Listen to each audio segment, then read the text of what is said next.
Welcome to the More Than Mothering podcast, episode number 2. I am your host, Crystal Hardstaff from the Gentle Counsellor, where I specialise in maternal mental health and gentle parenting. Let me ask you a question. Are you tired? If you're a mum listening to this, then your answer is probably yes. Okay, here's another one. How is your energy level right now? A bit lacking? Feel like the toddler is sucking it right out of you? Yep, been there.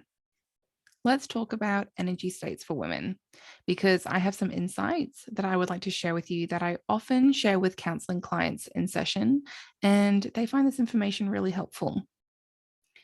So there's a misconception that we are supposed to, or we are expecting to, wake up every day brand new with 100% energy as if our cup is full to the brim. But that's not how it works. And it's not feasible to expect that every day, especially as women. Have you ever had a random day where you suddenly get this burst of energy? Maybe you want to clean the entire house or do a huge meal prep, or want to take the kids out exploring all day, or you're itching to get started on some creative business projects. I get these moments too. In fact, I've just been having a few days of it.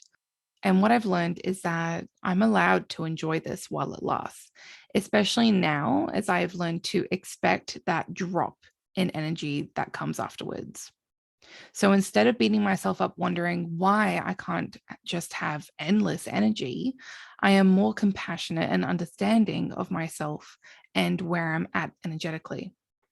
So women tend to follow a 30-day or a monthly cycle with their energy levels, whereas men and society run on a 24-hour cycle. So go figure, no wonder it feels really torturous and difficult for us. So it can be really helpful to reflect on how your energy rises and falls, how many days or weeks each lasts at a time, what time it is in your menstrual cycle, noticing how your body feels, what you typically do or do not want to do, and what makes you feel good. Once you have this information about yourself, you gain a deeper understanding of yourself, which you can then apply to how you want to go about your daily activities and live your life in a way that feels good for you. So I've got a couple of steps that you can follow to do this process.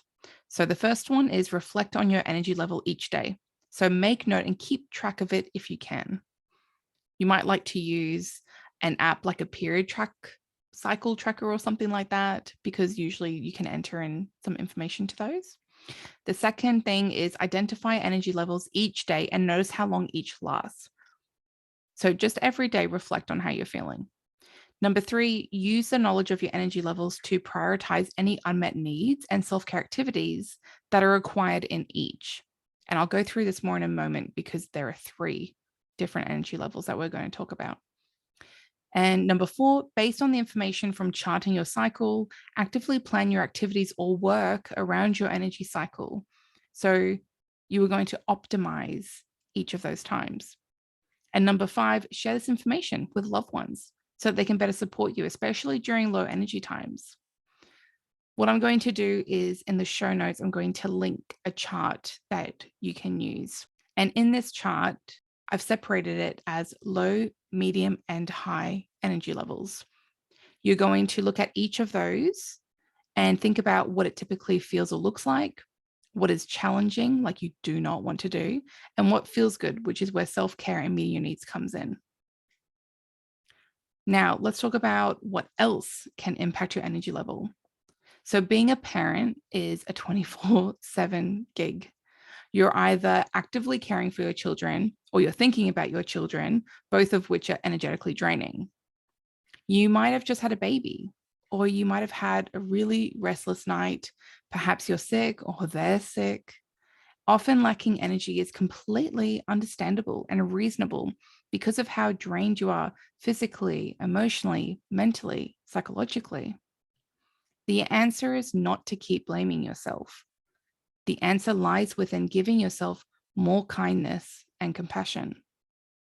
I often pose the question, what would you say to your best friend if they were sharing these struggles with you? You may be surprised at how empathetic your response is. Now, what I want you to do is turn that around and say it to yourself. On those high energy days, enjoy it. Do things that future you will thank you for when those low energy day comes. I'd love for you to share on your socials and tag me at the Gentle Counsellor what your low, medium, and high energy states look like. And as I mentioned, there will be a link to download this exercise in the show notes as a freebie to make it easier for you to complete. I hope you enjoyed this episode, and I will talk to you all soon.